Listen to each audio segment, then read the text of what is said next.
Hello there, and welcome to episode 4 of my tutorial series for Necesse. So, today we're going to go into advanced colony management and progression, character builds, and this is also, well, there's going to be one more episode after this one, but practically after this episode, you will know everything you need to know to go on your own and enjoy the game from this point on.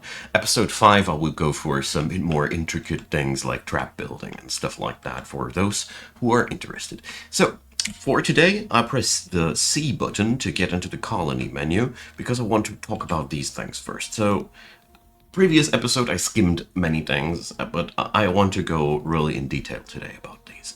So, settlers. There's one thing that I want to showcase here. Not only can we assign beds to people and banish them and move them from settlement to settlement, because we can handle more settlements than one, we can also lock a bed away from settlers, so you can make sure you have your own bed. But the real interesting thing is when you click the question mark here, you can see a list of settler types that are available in the game, where they are to be found, and what kind of prerequisite they have. So for the pawnbroker, you need to complete a certain quest before you can recruit them.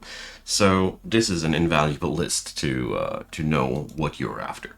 So in the command area, this is a very interesting one, which you could also use for beating down the first boss.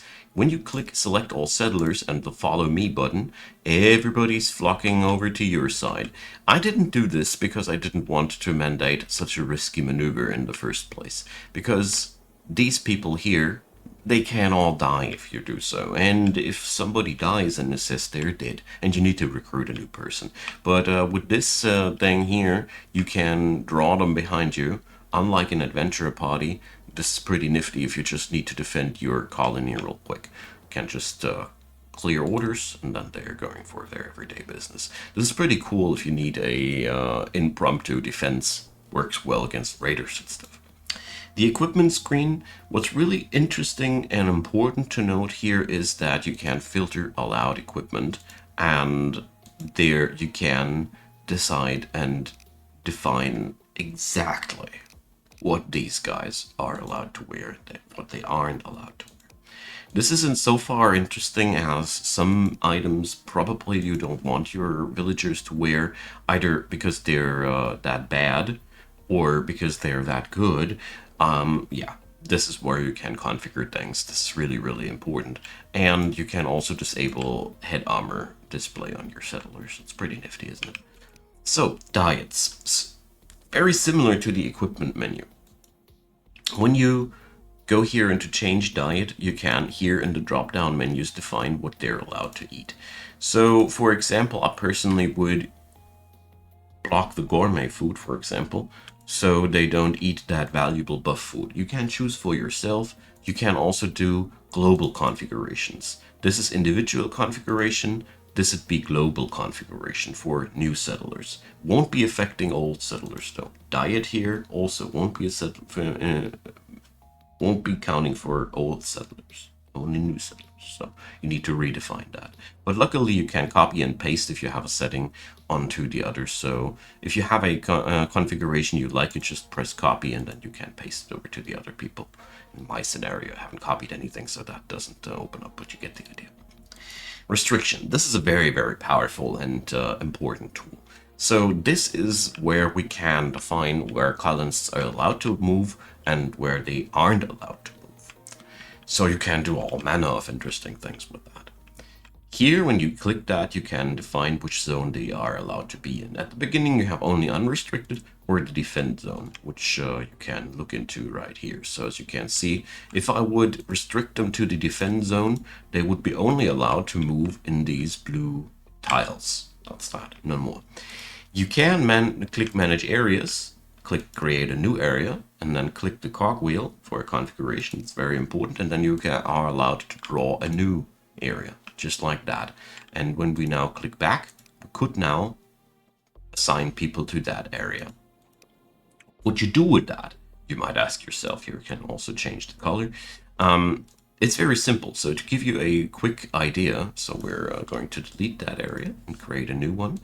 you could want that some areas were not worked with or would be ignored. For that purpose, you click first invert area, which but does make all selected areas unselected and also and all unselected areas selected. So what you can do, for example, if we want to make sure that these fields never get picked because we want those fancy flowers here, we mark that and then we click invert area and boom. So all of a sudden you have an area where your people are not allowed to pick the flowers anymore. That's one example how what you could do with all that. It is up to your creativity. You can do all manner of marvelous things, but now you now know how, and I think that's all you need to know. Personally, I almost only use it for areas where I don't want my people to go, in all honesty. Defense zone, very important to keep this check mark on. Automatically expand defense zone and around rooms. That's pretty nifty. As you see, for example, I built that new building here between the episodes, and automatically, I didn't do anything. This radius here automatically got expanded, and as you see, my guard is feeling responsible for that immediately, and rightfully so. It's pretty nifty. Work priorities. So here we went already a little bit over these things. Left clicking increases the priority, right clicking decreases the priority. We have here the tools at hand to make sure that people do, you can also disable, that's very important, do the work as you see fit. I personally, wow, look at those zombies. I personally think that it is really a wise choice to specialize your people that are working somewhere. That's always a good thing. Fertilizing requires fertilizers, which are made in the compost bin. So you just craft one, you set it up, you open it for colonist use, and that's just that. You don't need to do more than that. Husbandry requires an animal tamer and does require a work zone. To do husbandry, you do assign a husbandry zone, draw it over there, and then you select how many animals are allowed in there. Let's call it 5. And then if you have a colonist who's able to do husbandry, they'll go there, shear the sheep, milk the cows, and slaughter the animals after they have bred. So this is really cool, but it is only doable by the animal trainer colonists. I've forgotten how their image looks like, but come on, don't let me down like that. Here, animal keeper, found in villages, and you need to kill a void wizard to recruit that. This is 2 primary objectives ahead of you, but I'll get to that. Until then, you need to shear your animals personally and keep them fed like that.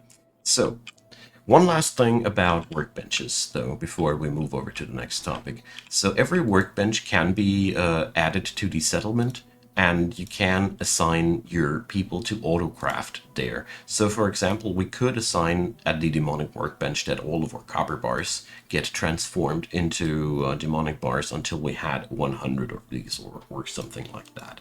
Whatever in this game you can use for yourself can be used by your colonists. That's the gist of it, with some very few exceptions.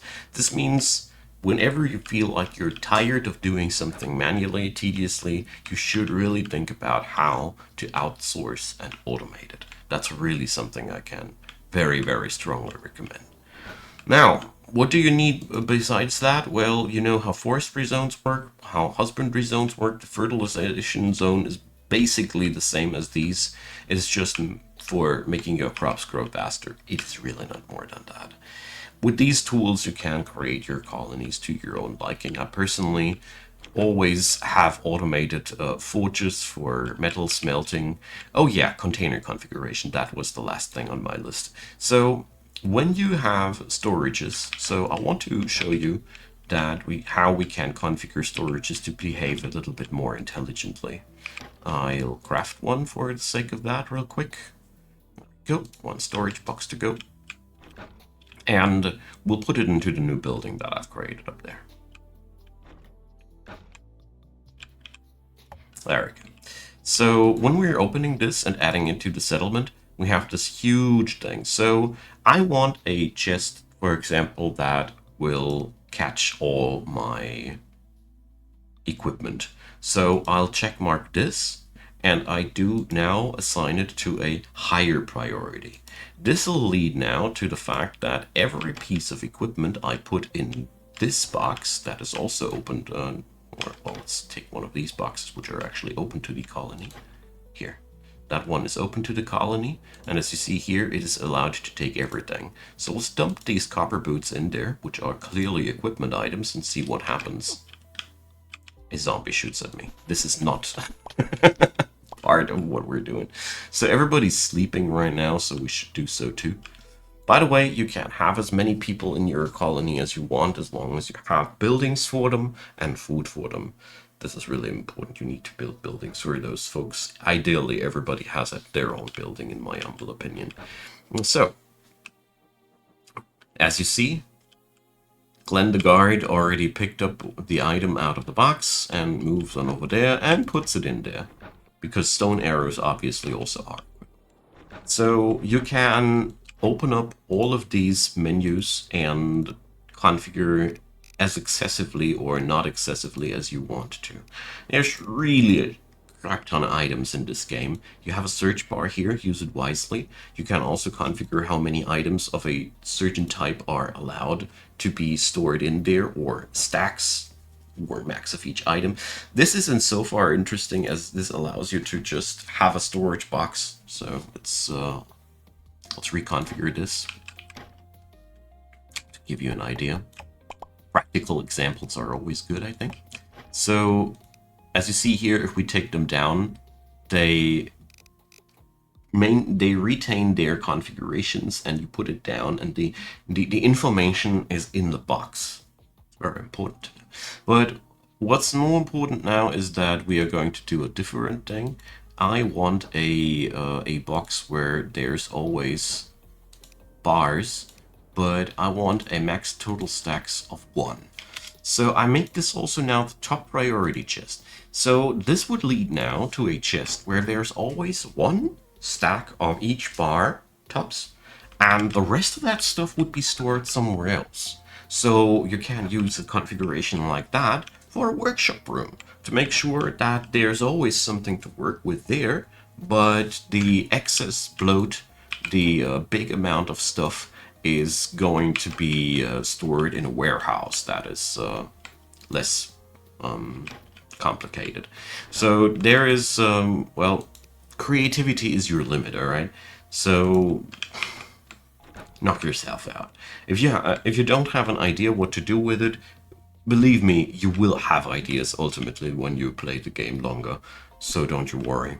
This is pretty much all of the systems that I know of that you need to maintain, configure, and manage a colony. From this point on, it's all about unlocking new things, finding out how these new things work. There's one last thing that I want to share with you. There is a windmill that you can craft. No, I think it is the regular one. It requires wool and timber. I think I don't have the ingredients on me right now.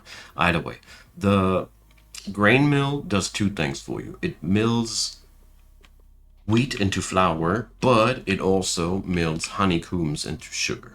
A very anti-intuitive interaction, and that's why I'm telling you. So if you ever see a beehive, the honey out of that ought to be milled into sugar.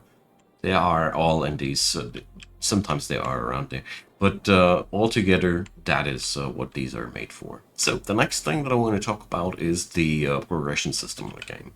We have already in the previous episode defeated a boss that we've summoned with an item. Well, next job is to go over to the icy territory and kill a couple of frozen dwarfs and deliver a beard. So after that, you will get a next quest to summon a boss in the icy caves and kill that to unlock a new feature. After that, you will receive a fetch quest to go into the dungeon to kill a minion to fetch an item. After that, you will get the quest to kill the boss of the dungeon. After that, you will get a quest to fetch something out of the swamps. And after that, you will get a quest to kill the boss of the swamps. Do you see the pattern behind that? This is your progression chain of the game. So I don't want to take away the fun out of all that by just stupidly showing you how to grind these things. What's important when you're going for these new bosses and challenges? A couple of things that I personally found helpful. You are ought to specialize into a certain form of combat from this point on. Gear is divided into melee, ranged, and summons. I can only say that I personally find melee unplayable against bosses. Maybe into the regular exploration thing, but I personally lack the skill to pull off any melee type of fighting style in the boss fights. I've found extremely useful to combine ranged combat with summons. The most cheap and easy way to fetch yourself some summons early on is the spider set. So spider helmet, spider chestplate, and spider boots only require spider glands, which can easily farm in the first territory. Add into that a spider staff or any other summoning item that you can get. The spider staff is okay, and you are already a force. Because the summons, they are practically unkillable. I haven't seen a summon ever die before in my time here. And that means you have something that autonomously fights for you. The problem about the spider set, though, is you're squishy as hell because the armor rating is very low on that. But later down the road, there are armor sets which provide summoner stats while providing good resilience. For example, the quartz set out of the desert has a crown which improves your summons, but also has really decent chest armor. This is true for all the upcoming materials. Dungeon yields void shards, ice yields frost shards, which you are using here, so the frost set ain't bad, but it ain't providing summoner stats. That's why I'm not really recommending it if you like summons. But if you don't like summons, taking the frost set and taking some decent ranged weapons is also very, very useful. There is also the option to take people onto your adventuring party. I want to cover that real quick, but I gotta say right in advance, I'm a little bit disappointed with that system, but here goes. So you have a party inventory. I highly recommend to add in recall scrolls, as really it'll save the life of your dudes. Otherwise they'll die in the field, and that's a tragedy. Otherwise you have here buff potion policy. I personally think it is pretty useful to have either a same potions as me or only in combat setup, and you just dump in there whatever excess potions you have that are useful in there. What I want to emphasize here is that the adventurers, well, they're only as good as their equipment. So you really got to check out what they're wearing. But all in all, same thing, I'd rather equip them with ranged weapons. What's really interesting to note, though, is that when you equip them bows, they don't require ammo. So that's pretty nifty. All in all, that's all. I mean, you really don't need to do more than that. Just rack them up and pile them together. Add in potions or whatever consumables you want to give them. Job's done. What really stands out, though, is that I personally didn't find melee too viable until this very point. I really want to stress that out one more time. One last thing that I want to point out here is trinkets. It is really paying off to farm trinkets and keep them. So whenever you find trinkets lying around somewhere, stockpile up on them. As you see there, many of them can be combined into something better. And trinkets are the complementing part to your armor set. They are really powerful. And setting up a good build of trinkets alongside with your specialization is what's going to make all the difference between being powerful and being really bullied around, just saying. Your potions also matter insofar as I would say use potions before boss fights, but spare yourself from wasting them into regular engagements. So that's all for now. I still will do an episode about more sophisticated things like trap farming, but I'm still working on that. I'm not at the point where I feel like I can give good information. So shorter episode than the previous ones, but congratulations. You can now go and conquer the world of Necesse because you now know the progression chain, you now know how to build your characters, how to build your colony, how to set up everything. I hope you're having fun. This game is really, really cool. The only thing, as one last word, is don't feel bad about cheesing boss fights, as these are currently a little bit imbalanced. I personally found them really hard compared to the rest of the game. Like the difficulty spike between a boss fight and a regular one is really insane. And I will do some guiding work on that in the future, but not for this series as other videos on the side. And that being said, please feel free in the comment section to let me know what kind of guides you'd like to see, as this is always really, really helpful for me. So, thanks for watching, drop me your comments, leave a thumbs up, consider subscribing, and like I said, you'll hear back from me with some trapped building stuff, and yeah. Description box things down there below lead you to all the stuff that you need to know about playlist, how to support the channel. Big thanks to all of you who do, and a big thanks for watching this video. See you all in the next one. Goodbye.